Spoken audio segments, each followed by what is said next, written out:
السلام علیکم دوستو، ڈائنوسار کے بارے میں مختلف اقسام کی کہانیاں اور معلومات دنیا کے مختلف حصوں میں شاید ہزار برسوں سے ملتی چلی آ رہی ہیں۔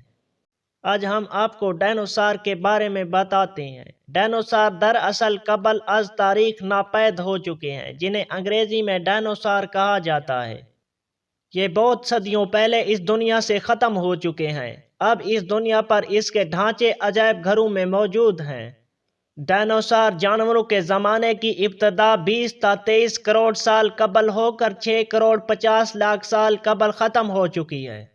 گویا لگ بھگ 16 کروڑ سال تک یہ جاندار خاک ارض پر چلتے پھرتے رہے۔ آج کرہ ارض پر اڑتے پرندوں ڈائنوسار کی ایک قسم تھیروپوڈ کی اولاد سمجھے جاتے ہیں۔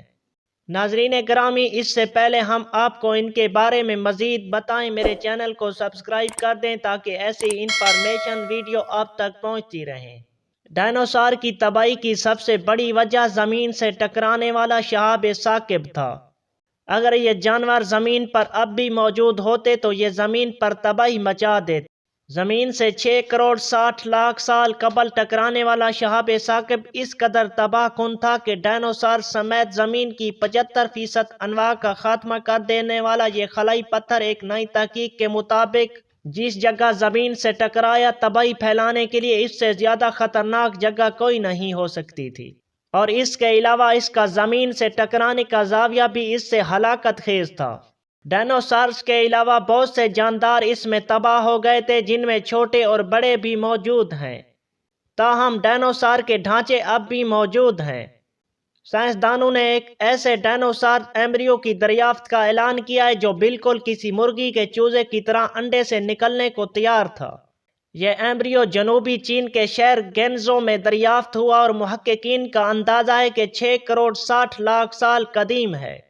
مانا جا رہا ہے کہ بغیر دانتوں والا یہ تھیروپوڈ یا ایویریپٹرسار، اس کا نام بیبی ینگلیانگ رکھا گیا ہے۔ محقق ڈاکٹر فیون نے کہا، یہ دریافت ہونے والا اب تک کا سب سے بہتر ایمبریو ہے۔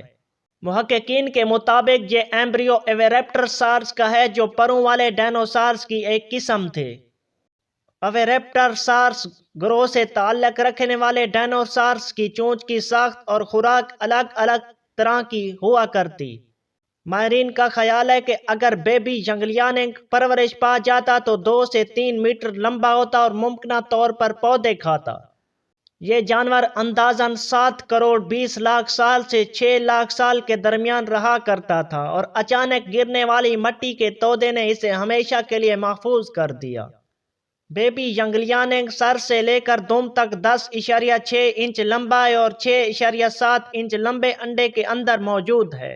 اسے چین کے ینگلیانگ اسٹون نیچرل ہسٹری میوزیم میں رکھا گیا ہے۔ ویسے تو یہ انڈا سنہ 2000 میں دریافت ہوا تھا، مگر اسے 10 سال کے لیے سٹوریج میں رکھ دیا گیا۔ مگر جب میوزیم میں تعمیراتی کام شروع ہوا اور پرانے فوسلز کی ترتیب ہو رہی تھی تو محققین کی توجہ اس انڈے پر گئی، جس کے بارے میں انہیں شک ہوا کہ اس میں ایک ایمبریو موجود ہے۔ ڈائنوسار کے جسم کا کچھ حصہ اب بھی پتھر سے ڈھکا ہوا ہے، اور محققین اب جدید سکیننگ ٹیکنالوجی سے اس کے مکمل ڈھانچے کا خاکہ بنائیں گے۔ آج کے پرندوں اور دیگر رینگنے والے جانوروں کی طرح ڈائنوسارز بھی انڈے دینے والے جانوروں میں سے تھے، اور جراسک دور کے اواخر میں آج کے پرندوں کی ابتدائی شکل پرندوں والے ڈائنوسارز کی شکل میں سامنے آئی۔ تاہم ڈائنوسار کی ہلاکت کا سبب جو واقعہ رونما ہوا، اس پر مزید تحقیق کی گئی ہے۔ کمپیوٹر سیمولیشن اور اس گڑھے کی جگہ پر کی گئی تحقیق سے یہ اندازہ ہوتا ہے کہ ٹکرانے والا یہ پتھر زمین کی سطح سے 60 ڈگری کے زاویے سے ٹکرایا، جس سے بے پناہ ماحولیاتی نقصان ہوا۔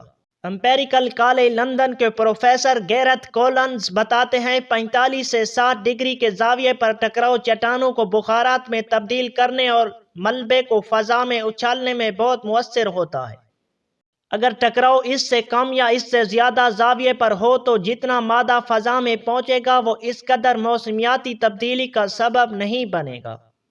اس شہاب ثاقب کے بارے میں خیال ہے کہ اس کا قطر 12 کلومیٹر تھا اور اس نے زمین کی سب سے اوپری سطح میں تقریباً 30 کلومیٹر گہرا سوراخ کر دیا۔ جب اس پیالے نما گڑھے کی بنیاد میں موجود پتھر پگھلے تو انہوں نے چند ہی منٹوں میں دنیا کے بلند ترین پہاڑ ماؤنٹ ایوریسٹ سے بلند پہاڑ کھڑا کر دیا۔ لیکن یہ باقی نہ رہ سکا اور واپس ڈھہ گیا اور باقیات کے طور پر حلقوں کی صورت میں چوٹیاں چھوڑ دیں۔ 6 کروڑ 60 لاکھ سال قبل گرنے والے اس شہاب ثاقب سے 200 کلومیٹر وسیع گڑھا پیدا ہوا اور اس کی وجہ سے دنیا کی 75% انواع کا خاتمہ ہو گیا۔ اور گڑھے کی حقیقی ساخت سیمولیشن میں صرف تب حاصل ہو سکتی ہے جب یہ شہاب ثاقب شمال مشرق کی سمت سے آئے اور 60 ڈگری کے زاویے سے زمین سے ٹکرائے۔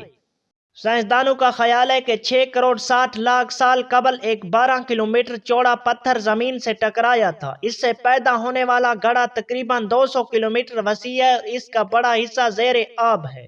ماہرین نے اس گڑھے میں کھدائی کی تاکہ اس کی منظر کشی کی جا سکے۔ وہ کہتے ہیں کہ اس ٹکراؤ کی قوت بلا شبہ اتنی تھی کہ اس نے بڑے پیمانے پر انواع کو معدوم کر دیا۔